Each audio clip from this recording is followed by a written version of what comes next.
Here's the example on how to get double or triple reward.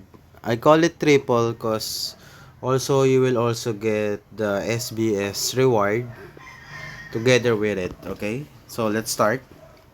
So first, I'm gonna use now the advanced raspberry, and then as you can see, the time check in my country is 11:55, so it would be perfect.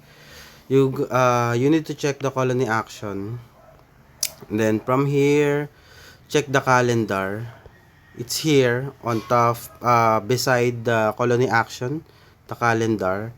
And then as you can see, when you click this, it shows each 1 minute speed up, BioSN, generic, something like that. So today's Friday is for Hatching Soldier. And then on 12:05, the next one will be C. There's still the same each speed when hatching soldier, and so it would be perfect. So after I do use the raspberry strongest Warzone points bonus 100%, I'm gonna head up now to hatch.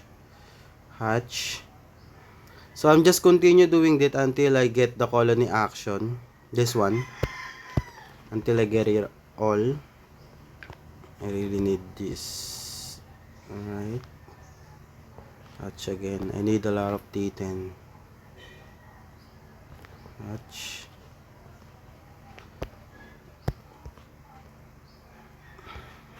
Okay, just a moment. Let me get this also.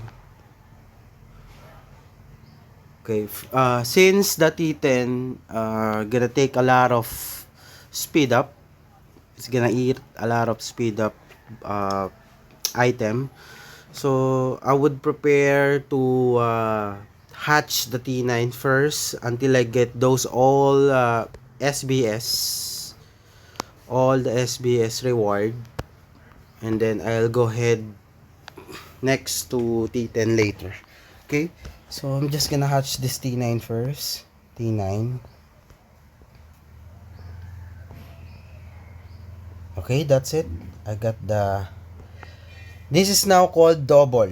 Okay, the triple will be after 12:05. So I'm gonna take this all reward first, and then double reward.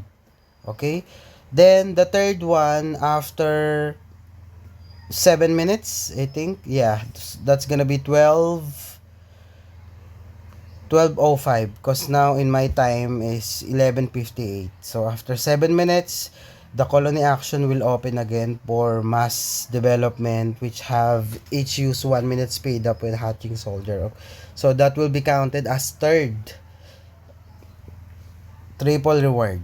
All right, so that's how it goes. You always do need to check here in colony action. Always do check the event calendar. This is effective on each Monday. On Monday, let me see, Monday until development, it's applicable, that double or triple reward. Also in, sometimes in gathering, yes, but since it's hard to get also the buff or to upgrade the cell, so I won't recommend it to get triple or rare, double or triple reward, because it's hard, you know. But in, it's also effective on Wednesday, which is evolution day. Double rewards only, not triple rewards. Okay, so it's applicable. But there's sometimes colony action, there's speed up when using evolution, so that triple reward is sometimes, yes, can do, but not in Thursday, because every 1 or 2 hours before you get the strengthen, so it's not applicable on Thursday. It's applicable on Friday and Saturday, because Saturday you can pick which SBS you're gonna take. So you can choose from this until development or evolution or hatching soldier in Friday. So you can get those also second and triple reward you can get as well. All right, so that's the example only. Thank you.